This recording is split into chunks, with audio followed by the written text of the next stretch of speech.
দু একদিন আগেই দেখলাম হুমায়ুন কবির তিনি একটা দল ঘোষণা করেছেন, জনতা পার্টি। কি বলবেন জনতা উন্নয়ন পার্টি?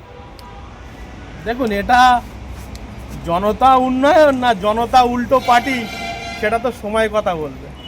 কারণ আমরা যেহেতু রাজনীতিটা দীর্ঘদিন ধরে করছি, যতটুকু রাজনৈতিক টেকনোলজি বা রাজনৈতিক জ্ঞান যতটা অর্জন করতে পেরেছি, আমার তো মনে হয় এটা সেই রানাঘাটের রানু মণ্ডলের পার্টি। কারণ আগামী দিনে এই যে পার্টিটা লঞ্চ হয়েছে না, এটা কিন্তু একেবারে যারা সাম্রাজ্যবাদী ব্রিটিশ, যারা ইংরেজ, যারা ভারতবর্ষকে এবং পশ্চিমবঙ্গকে শোষণ এবং শাসন দুটোই করতে চায়, সেক্ষেত্রে তাঁরা কিন্তু একেবারে হেলিকপ্টার সহ এই পার্টিটাকে আবির্ভাব ঘটিয়েছে পশ্চিমবাংলার মাটিতে। তারা এরও আগে একটা আবির্ভাব ঘটিয়েছিল 2021-এর নির্বাচনে। তারা হয়তো কিছুটা একটা সাফল্য পেয়েছিল, একটা মাত্র সিটে দুজন মাত্র ভণ্ড যাদেরকে দিয়ে খেলিয়েছিল।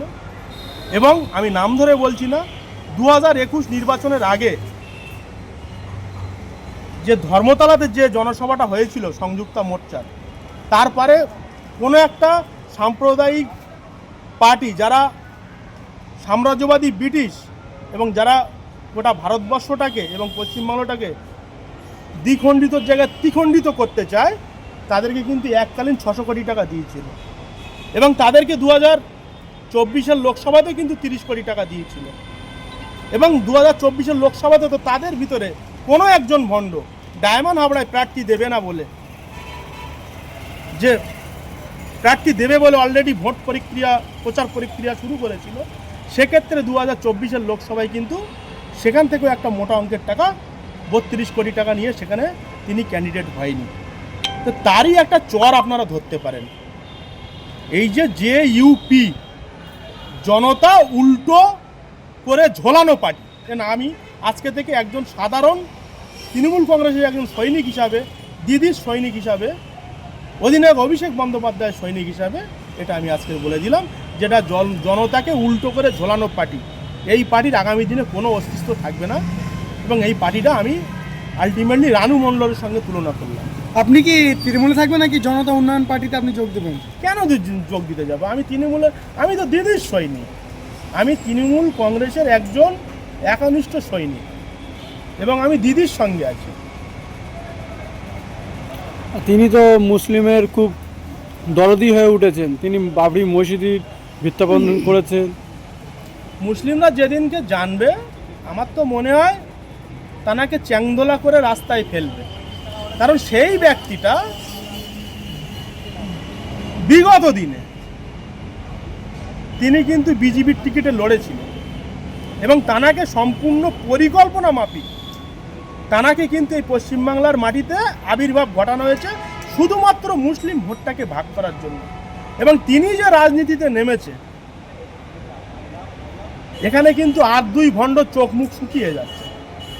আমি নাম ধরে বললাম না, যারা 2021-এ মুসলিম ভোটটাকে ভাগ করার জন্য যারা অনেক সুবিধা নিয়েছিল, সাম্প্রদায়িক শক্তিকে কাজে লাগিয়েছিল, এবং আরএসএসের শক্তি তাদের মাথার উপরে ছিল, যাদেরকে 2000 টাকা দিয়ে কেউ কোনো প্রোগ্রামে নিয়ে আসতো না, তারা বর্তমানে 1500 কোটি টাকার মালিক। তো তানাদের ওই দুই ভণ্ডের উদ্দেশ্যে আমি বলতে চাই, 2029-এর লোকসভায়, যেহেতু 2024-এর লোকসভা হয়ে গেছে, 2029-এর লোকসভায় যখন ইন্ডিয়া জোট সরকারে বা ক্ষমতায় আসবে, তাদের প্রত্যেকটা টাকার হিসাব দিতে হবে, এবং তাদের জন্য আগামী দিন তিহার যাত্রা বাঁধা আছে। আপনি আপনার দিদিকে এত বলছেন, আপনার দিদি তো শুধু দীঘায় মন্দির করেছে, আবার নিউ টাউনে মন্দির করবে, কিন্তু মুসলিমের জন্য তো কিছুই করছে না।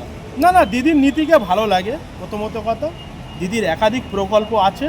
আর দ্বিতীয়ত কথা হলো, পশ্চিমবঙ্গের বুকে একটা সাম্প্রদায়িকের বিভাজনের একটা রাজনীতি চলছে, এবং যদি দেখা যায় 2011 থেকে আপনার আজকের 2025 সাল অবধি তিনি কিন্তু যে এমন কোনো অন্যায় কাজ মুসলিমদের সঙ্গে তিনি কিন্তু করেনি। মুসলিমদের ইমামদের ভাতা দিচ্ছে, সঙ্গে দুর্গাপুজোয় আর্থিক সহযোগিতা করছে, এবং যেহেতু সাম্প্রদায়িক শক্তি হিন্দু মতুয়া আদিবাসী ভাইদের নিয়ে একটা বিভাজন করতে চাইছে, সেক্ষেত্রে একটা সরকার চালাতে গেলে যেভাবে চলতে হয় তার প্রত্যেকটা নিয়ম নীতি অনুযায়ী আমাদের পশ্চিমবঙ্গবাসীর মানবিক মুখ্যমন্ত্রী মাননীয় মমতা ব্যানার্জি মহাশয়া তিনি চলছেন। তিনি সর্বদা মুসলিমদের সঙ্গে আছেন এবং মুসলিমদের পাশে আছেন, মুসলিমদের সাথে আছেন। এই সব